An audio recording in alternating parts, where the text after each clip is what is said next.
Hello everyone, welcome back to my channel. आज हम बात करेंगे ऑर्गेनन ऑफ मेडिसिन के एफोरिज्म 71 के बारे में, जो एक बहुत ही इम्पॉर्टेंट सेक्शन है, specially for students and practitioners of homoeopathy. तो सबसे पहले पढ़ लेते हैं कि इस एफोरिज्म में लिखा क्या है।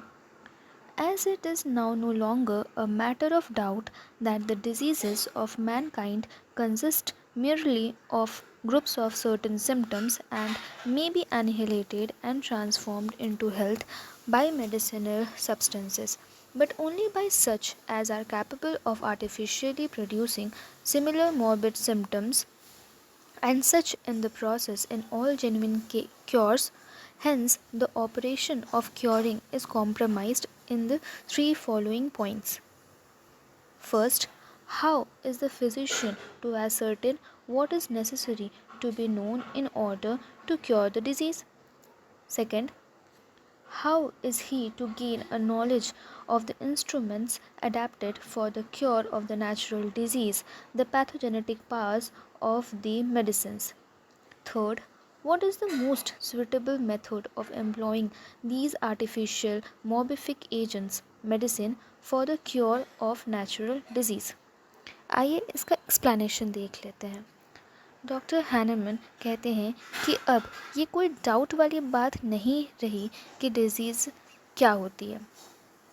उनके अकॉर्डिंग बीमारियां सिर्फ कुछ स्पेसिफिक सिम्टम्स के ग्रुप का नाम होती है और इन्हें हम ठीक कर सकते हैं, लेकिन कैसे? सिर्फ उन्हीं मेडिसिन से जो आर्टिफिशियली सेम तरह के सिम्टम्स प्रोड्यूस कर सकते हैं।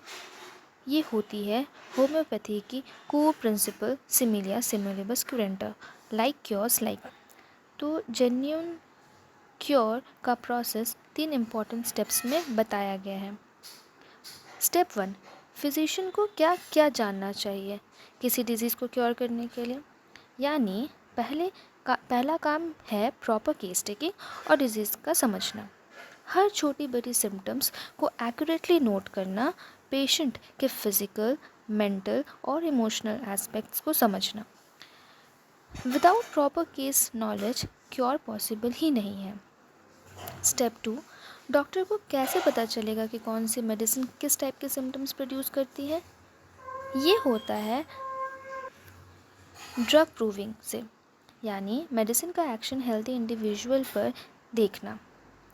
इससे पता चलता है कि एक मेडिसिन का पैथोजेनेटिक पावर क्या है, वो क्या सिम्टम्स क्रिएट कर सकते हैं।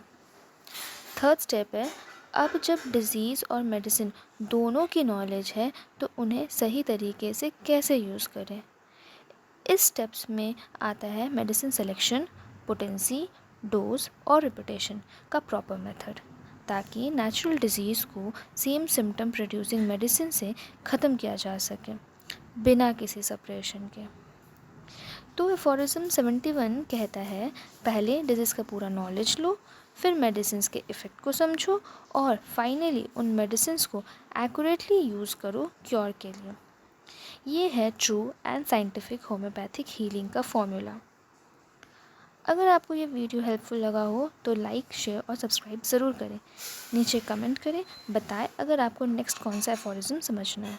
मिलते हैं नेक्स्ट वीडियो में।